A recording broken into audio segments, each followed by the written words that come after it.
노아의 사건은 가장 중요한 것이 노아가 만든 방주 안에서 노아가 어떤 역사를 했는가, 그것이 가장 중요한 사건입니다. 즉 다시 말하면 노아는 방주 안에서 무슨 역사를 했어요? 비둘기를 역사를 했다는 사실을 알아야 됩니다. 방주 안에서 하는 것입니다. 비둘기를 내보내기 전에 바로 누구를 내보냈어요? 까마귀를 먼저 내보내었지만은 까마귀는 노아의 의중을 헤아리지 못해서 노아에게 돌아오지 않았어요. 왕래는 했지만. 그래서 노아의 그래서 말을 들을 수 있는 비둘기를 내보냈죠. 첫째 비둘기가 나가서 새 순의 입을 물고 오지 못했어요. 두 번째 일주일에 내보낸 비둘기가 그렇죠, 감람새 입을 물고 왔어요. 신학자들이 이 감람새 입을 새순을 물고 왔다는 의미가 무엇인가 다양하게 자기들의 학설을 주장하고 있습니다만은 여기서 한 가지 중요한 사실은 그렇죠, 마치 노아가 비둘기를 내보낸 것은 감람새순을 물고 하게 하기 위해서 바로 비둘기를 내보냈다, 이렇게 주장하는 분들이 있습니다. 그것도 완전히 틀렸다는 의미는 아니지만 저 만점짜리 정답은 되지 못합니다. 이게 무슨 소리냐면 이런 소리입니다. 여러분들이 사사기 9장에 보면 바로 아비멜렉이 기드온의 자녀들 70명을 한 반석에서 쳐 죽이는 사건이 있죠. 그런데 그 중에서 막내 아들이 살아났죠. 이름이 뭐죠? 요담이 그리심산에 올라가서 그렇죠, 저주를 하죠. 첫 번째 왕이 될 나무를 가리켜 무슨 나무라고 지적을 하고 있죠? 감람나무를 지적을 하고 있습니다. 감람나무에게 당신이 우리의 왕이 되어주소서. 그러니까 감람나무가 하는 말이 나의 기름은 하나님과 사람을 기쁘게 하는 기름인데 내가 세상 사람들의 왕이 나는 되지 않겠다는 것이죠. 두 번째 무슨 나무에게 요구를 하죠? 왕이 되기를 무화과 나무에게 요구를 합니다. 그러니까 무화과 나무가 하는 말이 나의 단 것을 가지고 내가 사람들을 기쁘게 하는 것인데 내가 고유적으로 가진 나의 품성을 버리고 나는 세상의 왕이 되지 않겠다. 세 번째 포도나무에게 묻습니다. 그렇죠? 포도나무가 뭐라고 말을 하죠? 내가 만든 나의 술, 포도주를 말하는 거예요. 나의 술을 가지고 하나님과 하나님의 사람을 기쁘게 하는 술인데 내가 세상에 나가서 바로 왕이 되지 않겠다. 그러니까 할 수 없이 누구에게 왕이 되기를 원하죠? 가시나무에게 물었죠. 그러니까 가시나무는 기꺼이 왕이 되기를 원하는데 나의 앞에서 까부는 것들은 내가 불러 다 사르겠다. 그런 표현을 냈습니다. 이건 사사기 9장에 정확하게 1절부터 기록이 된 말씀의 내용입니다. 이 말씀을 하는 저희는 이런 뜻이에요.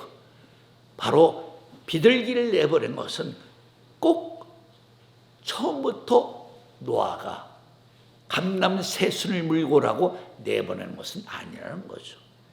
물심판 후에 제일 먼저 새순을 트는, 예를 들면 아론의 지팡이에 새순이 나고 그렇죠, 꽃이 피고 살구나무 열매가 맺혔죠. 거기서 말하는 새순, 죽은 자들 중에서 가장 먼저 깨어 일어나는 존재, 어떤 의미는 부활의 첫사람이 될 수 있는 그런 대상의 의미를 함축하고 있는 말씀이 되는 것입니다. 그래서 새순을 트인 잎을 물고 오라고 명령을 했는데 그 명령대로 비둘기가 물고 온 것이 뭐예요? 바로 감람나무 새순이었다. 살로메가 야고보 요한의 어머니가 예수님에게 이런 말씀을 하죠. 예수님이 영광의 보좌에 앉을 때 우리 두 아들을 하나는 오른쪽에 하나는 왼쪽에 앉게 해주소서 말씀을 합니다. 그때 예수님이 내가 마시는 잔 세례를 말씀을 하시고 예수님이 결론이 뭐죠? 그 자리는 누가 앉던 간에 아버지가 정한 자가 앉는다. 그러나 아버지가 언제 정했을까? 언제 정했어요? 그것은 이미 노아 때에 정해져 있다. 노아 때에 정해지는 것이에요. 계시록 11장 4절에 보면 이 땅의 주 앞에선 두 감람나무 두 촛대라는 말씀이 소개가 됩니다. 계시록 11장 4절 말씀. 시작 400페이지. 이는 이 땅의 주 앞에 서는 두 감람나무와 두 촛대니 만일 누구든지 저희를 해하고자 한즉 저희 입에서 불이 나서 그 원수를 소멸할지니 누구든지 해하려 하면 반드시 이와 같이 죽임을 당하리라. 저희가 권세를 가지고 하늘을 닫아 그 예언을 하는 날 동안 비우지 못하게 하고 또 권세를 가지고 물을 관하여 피되게 하고 아무든지 원하는 대로 여러 가지 재앙으로 땅을 치리로다. 자, 여기서 보면 우리가 의미 있는 몇 가지를 자세히 바라보게 됩니다. 두 감람나무는 그에게 주어진 분명한 때의 시작과 뜻을 가지고 있는 사람입니다. 감람나무는 물이 아닌 불로 심판하는 사람입니다. 왜? 그의 입에서 불이 나와서 그를 대적하는 자들을 다 죽이게 되어 있습니다. 물론 여기서 계시록 11장 8절 말씀처럼 감람나무 역사는 영적인 역사의 세계입니다. 그렇기 때문에 영적으로 하면 저희 주께서 십자가에 못 박힌 것과 같다라고 말씀을 하고 있죠. 다시 말하면 예수님의 일은 말씀이 육신되어 오신 하나님 자신이 이 땅에서 하나님 아들의 입장으로서 자기의 몸을 베고 낮추셔서 구속사의 세계 하늘의 역사를 실제적으로 이 땅에서 이루신 역사입니다.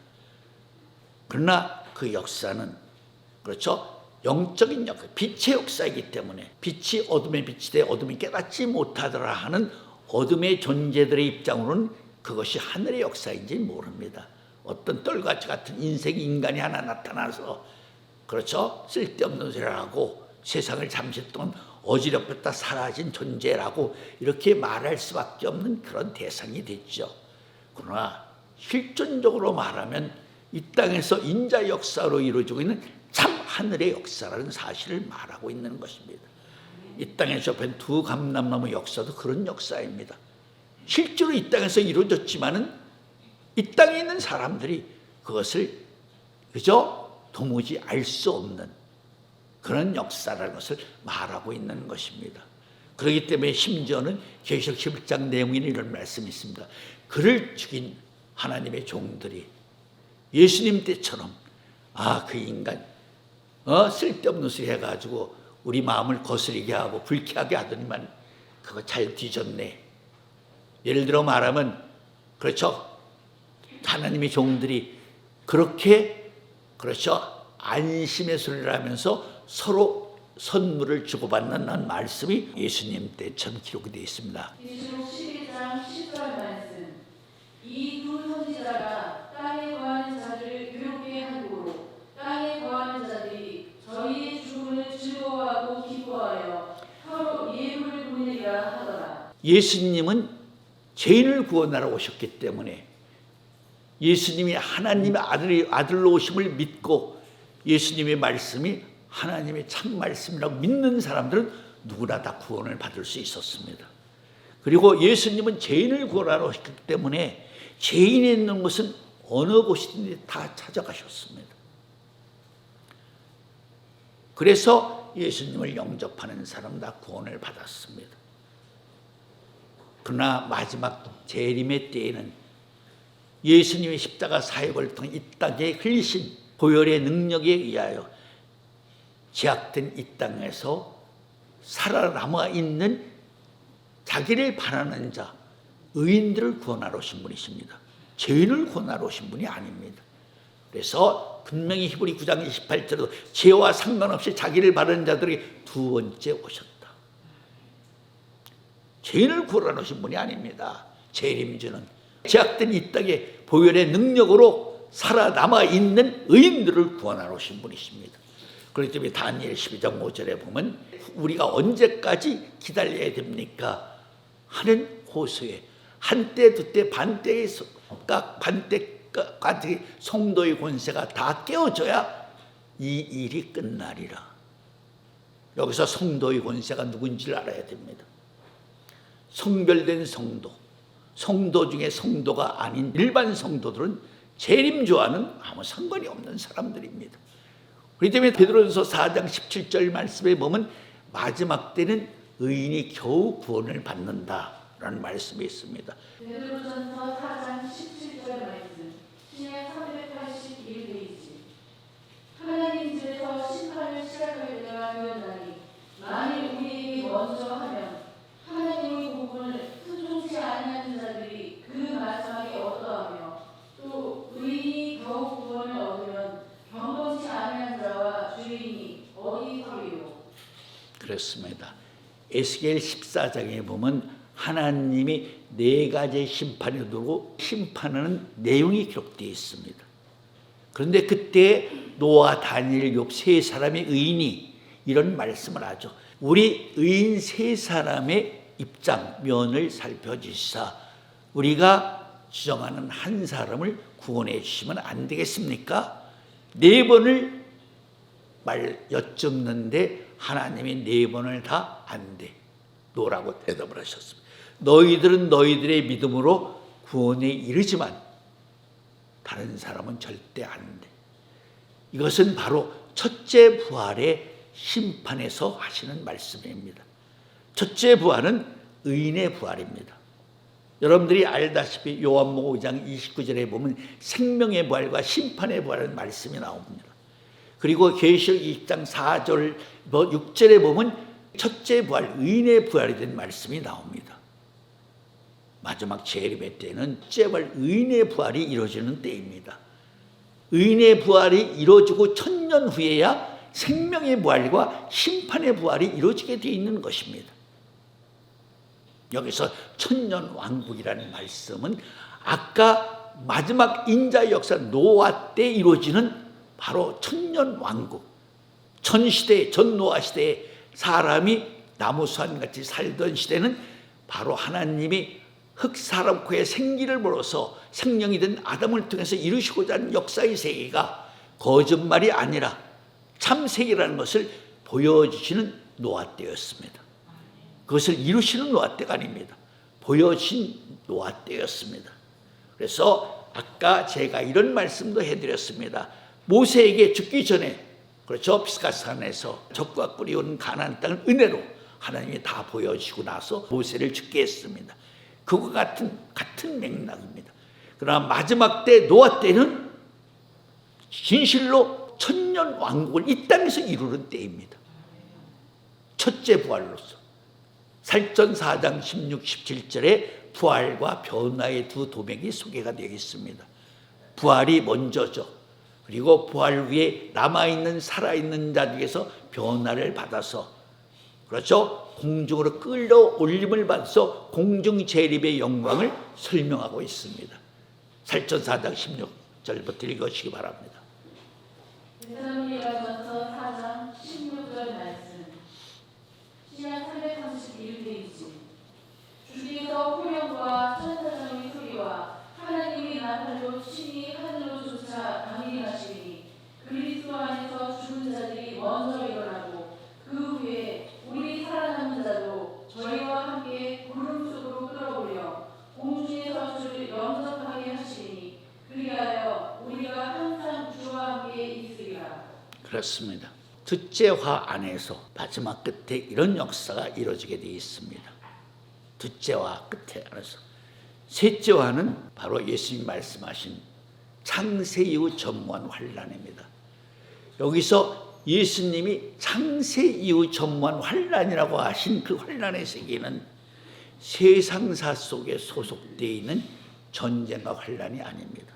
세상 끝에 오신 예수님 때에 베스피안 황제의 아들 디도에 의해서 예루살렘 성에서 아벨의 피로부터 사가랴의 피까지 바로 선자의 핏값으로 110만 명이 죽은 것, 그것은 세상의 사람들에 의한 바로 환난의 핏값이 아니라 하나님의 뜻을 저지르는 데 대한 핏값의 대상인 것입니다.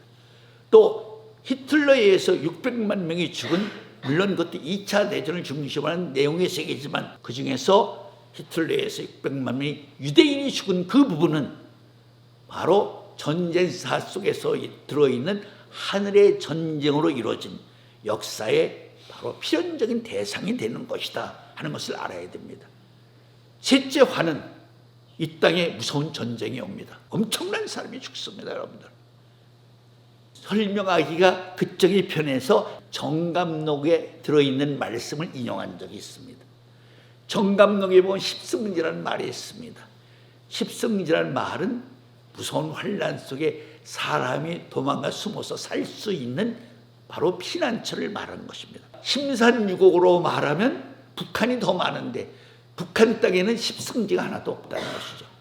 남한 땅에만 십승지가 있습니다. 그 말은 그 무서운 환난을 주는 대상이 남한이 아니라 북한이다 하는 것을 말하고 있는 것입니다. 예레미야 1장에 봐도 하나님이 예레미야에게 묻습니다. 내가 무엇을 보느냐? 제일 먼저 본 것이 뭐죠? 살구나무 가지 꽃이 피는 것. 잘 보았다. 또 내가 무엇을 보느냐? 바로 끓는 가마솥이 있는데 그 면이 북에서 남으로 기울어져 있나이다. 그래, 네가 잘 보았다. 그러면 그것을 우리 성경학자들은 뭐라고 말하느냐? 아, 그건 이미 우리가 치렀다. 6.25 전쟁이다. 그렇게 말하고 있습니다. 그러나 성경은 뭐라고 되어 있죠? 그 날이 겨울철이 되지 않기를 기도하라. 그 날이 안식일이 되지 않기를 기도하라. 물론 6.25도 일요일 아침에 침공을 한 것은 사실입니다만은, 그러나 6.25는 여름철의 내용이지 겨울철이 아닙니다. 셋째화 속에 쏟아질 바로 그 전쟁은, 무서운 환난은, 그렇죠, 바로 겨울철에 일어난다는 것을 말하고 있는 것입니다. 마지막 인자의 역사의 노아 때라고 하는 노아 때의 중심은 바로 비둘기에 맞춰져 있다. 노아를 통해서 역사한 그 비둘기의 역사가, 그렇죠, 마지막 때 노아 때 어떻게 그 역사가 연결되어 결과를 이루는 것인가 하는 그 부분만 말하겠습니다. 신랑이신 예수님의 입장으로 둘째 아담으로 예수님이 십자가 사역을 통해서 다 이뤘다고 하셨는데 왜 재림의 마당에서 또 다른 이룰 역사가 남아있는가? 그렇다면 예수님이, 그렇죠, 능력이 부족해서 이루지 못한 역사가 남아있기 때문에 재림의 마당에서 그런 역사를 하게 되어 있는 것인가? 그런 뜻은 절대 아니라는 것이죠. 이 말의 의미는 이런 뜻입니다. 요셉의 해골을 언제 묻었느냐? 요셉을 통해서 이루어야 될 모든 역사를 마쳤기 때문에 요셉의 관을 짊어지고 표면적으로는 4대인 주인공이 바로 7대인 모세와 8대인 여호수아에 의해서 가나안 땅에 옮겨졌고, 그 관 앞에서 이스라엘 백성들에게 12지파에게 기업을 준 다음에 여호수아가 요셉의 관을 바로 아버지 야곱의 산 세겜 땅에 묻었다. 신랑이신 예수님이 이 땅에 오신 구속사의 사역은 예수님 자신이 다 이룬 것은 분명한 사실이다. 그러나 하나님이 바로 아담의 갈비뼈로 신부를 만드신 신부의 역사는, 그렇죠, 오직 신랑에 이루어진 영광을 통해서 이루어지는 역사라는 사실을 우리가 깊이 인정한다면 왜 신부를 만드는 일이 재림의 마당의 역사의 중심이 되는 것일까 하는 점을 우리가 깊은 관심을 갖자는 것입니다. 산자의 세계를 이루기 위해서는 산자의 첫 열매를 만들어내야 됩니다. 신천지 이만희는 산자를 탄생시키지 못합니다. 신천지 이만희의 존재는 666에서 땅에서 올라온 새끼 수양의 존재입니다. 그게 666의 세 번째 6입니다. 신천지 이만희가 그런 권세를 받은 것은 바로 붉은 용에게 받은 것입니다.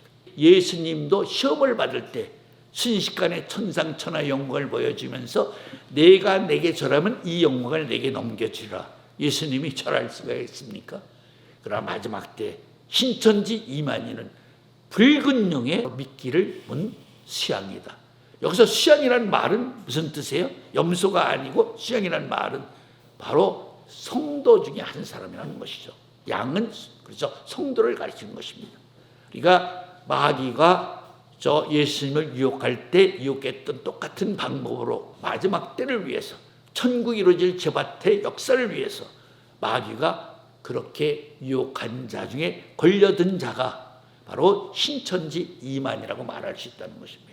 붉은 영이 자기 자신이 산자를 알 수 있다면 굳이 해를 입은 여인이 만국을 다스릴 수 있는 철저히 권세를 가진 아이를 낳으려고 할 때 굳이 대적해서 삼키려고 할 필요가 없습니다. 자기도 낳으면 되는 얘기기 때문에.